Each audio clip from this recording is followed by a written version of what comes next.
Alright, take 3 of our latest Christmas month review, which is Harry Potter and the Philosopher's Stone, or the Sorcerer's Stone, which I know this isn't really a Christmas movie, but you know, there's one Christmas scene, and this movie would always come out around the, you know, the holidays, if you consider November part of the holidays. Where you got, well, if you're in America, you got Thanksgiving, right? Yeah, so like, yeah, this movie is directed by Chris Columbus. It's based off a book by J.K. Rowling, which I did not read as a kid. I tried, but I don't know. I just thought reading books was boring. The movie stars Daniel Radcliffe as Harry Potter, Rupert Grint as Ron Weasley, Emma Watson as Hermione Granger, John Cleese has a cameo, Robbie Coltrane as Hagrid, Warwick Davis as Goblin Bank Teller, which I also heard Vern Troller was also a goblin in this movie. You got Ian Hart as Professor Quirrell, Richard Harris as Albus Dumbledore, who sadly died after this movie, was only Dumbledore in one movie. Alan Rickman as Professor Snape, Fiona Shaw as Aunt Petunia Dursley, Maggie Smith as Professor McGonagall, Julie Walters as Miss Weasley, John Cena is credited in the movie, Harry Melling as Dudley Dursley, who is very good in that Ballad of Buster Scruggs film on Netflix by the Coen brothers. Yeah, Vern Troyer was in the movie. Okay, yeah. Who else? We have David Bradley as Mr. Finch. And that's pretty much all the famous people in the movie. Right? Yeah, so, like, I gotta say, I have a lot of nostalgia for this movie. I actually watched this movie in Catholic elementary school, which we were, like, we were shocked we were able to go see the movie. We were allowed to see the movie in, like, you know, school, because like, our parents at the time were, like, you know, debating letting us watch it because the movie's, like, you know, has, like, you know, wizards and warlocks and shit like that, which, you know, people were like, you know, oh, it's gonna lead people to atheism and satanism and whatnot. Which maybe it did, I don't fucking know. Alright, it did it for me, man. Though, like, later on, as the series dragged on, I kind of became a contrarian and didn't, like, watch the movies until way later, until months after they would get released. So, like, by the time, and I would never rewatch them, so by the time, sorry, I got like a frog in my mouth or something. Or throat, sorry. By the time I watched the finale of this series, I just felt super fucking lost. Right? Which, yeah, so, like, the movie, is about, for people who don't know, it's about this orphan boy named Harry Potter, which, apparently, I watched, like, months ago, I watched a review for this movie. Apparently, Neville Longbottom was supposed to be, who's, like, the fat kid who's like the comedic relief in the movie. He was supposed to be the hero of the series, which he does get more heroic later on in the franchise, right? But yeah, he was apparently he was supposed to be the hero of the movie, but like J.K. Rowling was like, Neville Longbottom, that's a stupid name. Well, Harry Potter's better, I guess. Oh my god. Even though a lot of people think that name is, I'm not going to get into that. Yeah, so, the story is about Harry Potter's orphan boy, who finds out he's basically a wizard, right, and goes to wizarding school where he meets up with friends. He finds friends like Ron Weasley, who's kind of a dope, right, comes from a poor family, right, and you have Hermione Granger, which is like the know-it-all, the know-it-all bookworm, who's really annoying in the movie, and like Rupert Ron Weasley talks smack to her like once after like she like constantly puts him down throughout the movie, and she just goes to the bathroom crying on Halloween night, where there's like a troll that Ron and Harry have to save her from. Which it was mostly everybody gives Harry Potter credit for defeating the troll, but it was Ron who did it, with a little help from Hermione. But like, come on, man. Yeah, so like, I'm probably getting ahead of myself, but like, yeah, the movie, basically the movie's about the kid finds out he's a wizard, goes to wizarding school. There's this plot where like he finds out that his parents was killed by this evil wizard named Voldemort, right? Who I don't think they mentioned this in the movie, but like in the sequels, he's like this wizard supremacist, right? Which why the wizards would have a problem with that when like when they're pretty racist against the Muggles, which is what they call normal people, right? And especially in the prequels to this film, you find out like it's like illegal for like wizards to marry non-wizards. So it's like, what the fuck? So it's like whatever, right? Whatever. So like Voldemort is supposed to be dead, but like Harry thinks he's still around because Harry has this scar, right, left from when like Voldemort tried to kill him when he was a baby, right? But like his parents put like some kind of protective charm on him, so like Voldemort couldn't kill him, right? So like yeah, the movie is pretty cool. You get to see different like fantasy creatures, right? There's a point where like the movie where the movie kind of makes no sense at certain points, right? Because like like one of the rules at the school is you're never supposed to go into dark forest because it's so dangerous, right? Because there's like werewolves and monsters that live in there, right?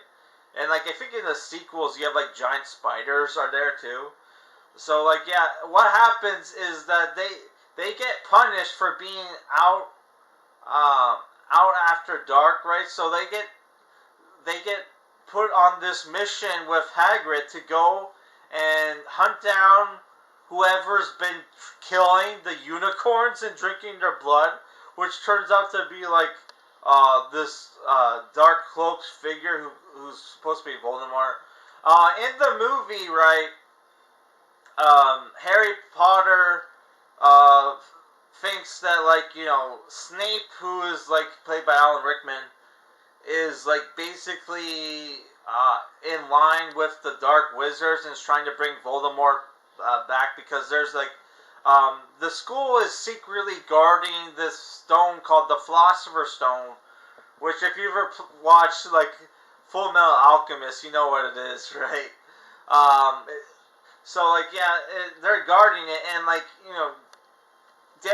Harry Potter thinks Snape is like out to get it, to give it to like Voldemort, which it turns out to be somebody else entirely. And despite the fact that you find like Harry Potter finds out at the end of the movie that actually Snape was actually trying to protect him, until I think it's like through the entire series until like the very end, he distrusts Snape, even though he has no fucking reason to, and he knows that he was trying to save him at the end of the first movie. That's kind of one problem I kind of have with the series, right?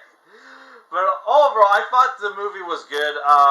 The acting with Harry Potter, with Daniel Radcliffe, and some of the kid actors is a little iffy, and there's some really dated CGI, right? But like especially since like a lot of the scenes where the kids are in danger, they have these like CGI ragdolls, right? Like there's a scene where like Neville Longbottom rides a broom for the first time, right? A flying broom, and like it's out of control, right? And like you just see him spinning around. It's obviously a CGI model, right? Lots of CGI models replacing the kids, which I kind of understand why you would do that, because you don't want to put the kids in actual danger, do actual stunts, right? So I kind of get that, but there's some bad like CGI in the film, but overall I thought it was okay, right? Yeah, I would say for the first movie in a series, I thought this was a good entry, right? Could have used more like action scenes, because there's not a lot really, other than like like one one with the troll, one kind of in the dark forest, and like one at the finale where you get where like one of the best scenes in the movie was Harry playing wizard. Sorry, Ron Weasley, who gets his like heroic moment where he, even though I think it was like Harry Potter's supposed to be better at chess with Ron, than Ron Weasley. Ron Weasley gets him put. They to get to the Philosopher's Stone, they have to play battle chess or whatever with like huge stone statues, right? And like Ron Weasley almost gets killed, right? Which I thought that scene was good. Would have been nice if that scene was a bit like longer, right? Because I thought that was they could have made that a really tense scene, right? But like it was a bit, they abridged it, right? Or at least it felt like they did. Which that was better than the actual finale of the movie, where like Daniel Radcliffe, Harry Potter's character, confronts the evil wizard and like meets Voldemort for the first time, right? Which is like a CGI. I'm not gonna spoil that if you haven't seen it, but like, oh man, and like the director apparently was like, man, he wants to do a new version of the first movie where he gets like the one actor Ralph Fiennes to do the voice and put his face on there, because he plays Voldemort in the sequels, but I thought it looked fine, right? And the voice wasn't too bad. Yeah. I would say, yeah, this movie's great. I totally recommend it. So, I think I'm only gonna do 2 more reviews for Christmas month, because we're getting there, right? So like, it's almost Christmas, and I don't have a lot of free time, right? Even though I have the week off till like Sunday. But like, fuck, man, like people keep like I keep getting like it wasn't it last year. I was able to do like a Christmas month video every day, because it was like it was like during the lockdown where you couldn't go anywhere, and people like visit, like relatives weren't really visiting. Now everybody's fatigued. Nobody gives a fuck. Everybody thinks this shit is bullshit, even though they won't say it. So it's like, now I'm like having like visitors, like like fucking like every day this fucking week, man. Yeah, so we'll try to do 2 more reviews. And sorry, Kevin, I couldn't find The Grinch. I thought it was on Tubi, but I guess they took it off, because I thought I saw the animated, on Tubi. So, like, the next Christmas month review is either going to be Rare Exports, A Christmas Tale, or Christmas Vacation 2, right? And then whatever one loses, we'll watch on Christmas Day, right? Which, fuck, man, I kind of wanted to watch Barry Harold and Kumar 3D Christmas, but yeah, I mean, we can still do that. Yeah. So I don't know, guys. Vote in the comments which movie you guys want me to review next. Either Rare Exports, A Christmas Tale, Or Christmas Vacation 2, which... Is it still on Tubi? Thought it was.